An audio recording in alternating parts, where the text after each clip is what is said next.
Yesterday, I forgot to mention about the slavery passage, which is kind of ironic because it's a big passage and an important one where God reminds the Israelites that they were slaves and that they shouldn't have slaves as a result. And it's a beautiful passage of scripture where God tells us not to forget and to actually be freers rather than enslavers. And that's kind of part of our identity as the people of God.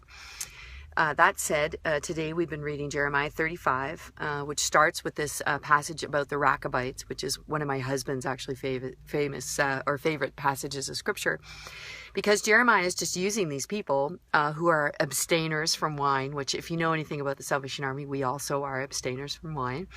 And so we kind of have a lot in common with these guys, but he calls them in because they're an example of faithfulness. That even when it didn't make sense to them and even it was difficult to do, they were true to what their father had told them. You know, they were true to what they had said they would do. And so God's using this people group, this tiny little minority, as an example to the Israelites to say, look at these guys, they can listen. They can do what they're told to do. They can actually fulfill the promises that they said. So can you, you know. So there is this beautiful prophetic example of people who are true to what it is that God called them to, which of course we're called to be too. So even if other people aren't, sometimes you can be like, well, why am I following the rules or listening to God when no one else is? And it doesn't seem to make any difference. It does make a difference. Your lifestyle and what you do with your life matters, even if you're in a minority, even if there's only just a couple of you or even just one of you. It really does matter. Then things get really hot, and this is kind of really dramatic, exciting things. Jeremiah writes, gets the word written down and sends it, and then everyone's like, you better hide out because the king's going to kill you, like quite literally, because of course the word isn't what the king wants.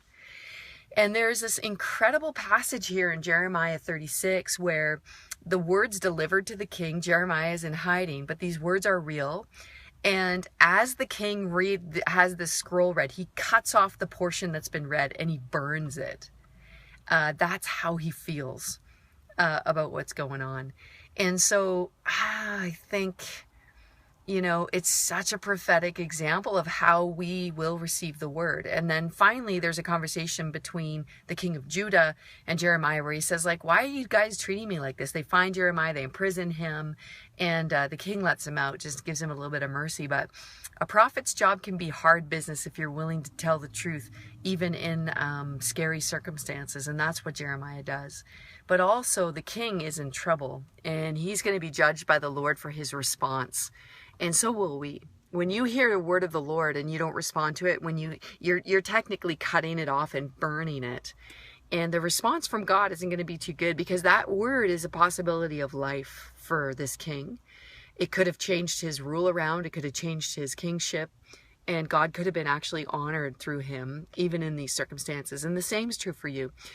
Don't destroy the word that's been spoken to you. Take it in. Ask God, what does this mean for me? And how do I respond to this in a way that's going to matter with my life? God bless you today.